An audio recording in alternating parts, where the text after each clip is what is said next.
चींटी और फाख्ता की दोस्ती। एक गहरे हरे जंगल में पिप नाम की एक छोटी सी चींटी रहती थी। एक सुबह पिप को बहुत प्यास लगी। वह कंकड़ पत्थरों और घास को पार करते हुए नदी के किनारे पहुंची। नदी का पानी धूप में नीले रिबन की तरह चमक रहा था। पिप जैसे ही नदी के किनारे झुककर पानी पीने लगी, तभी पानी की एक बड़ी लहर ने उसे धक्का दिया। पिप फिसलकर नदी की धारा में गिर गई। वह डर के मारे चिल्लाने लगी, अरे बचाओ, कोई मुझे बचाओ। नदी का पानी बहुत ठंडा था और बहाव बहुत तेज। पिप अपने नन्हे पैरों से लहरों का मुकाबला नहीं कर पा रही थी। नदी के किनारे एक बड़े ओक के पेड़ पर पलोमा नाम की एक सुंदर फाख्ता बैठी थी। पलोमा के पंख चांदी जैसे चमकते थे और उसकी आंखें बहुत मासूम थी। उसने पानी में छपाक की आवाज सुनी और नीचे देखा कि नन्ही पिप डूब रही है। पलोमा ने सोचा, मुझे अभी इस नन्ही दोस्त की जान बचानी होगी।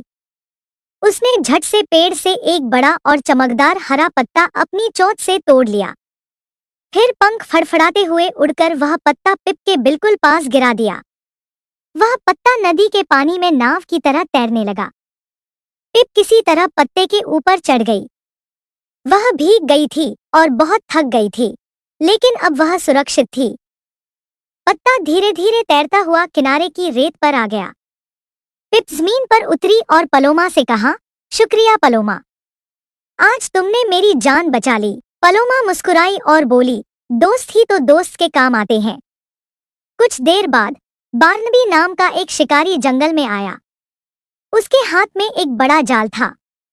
वह चुपके से पलोमा की तरफ बढ़ने लगा ताकि उसे पकड़ सके। पलोमा उस समय पेड़ की डाल पर आराम कर रही थी।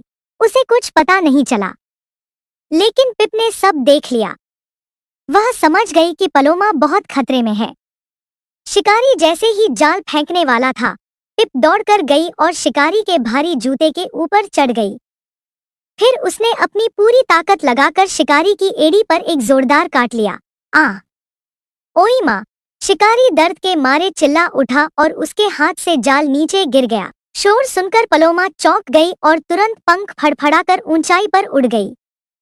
शिकारी उसे पकड़ नहीं पाया।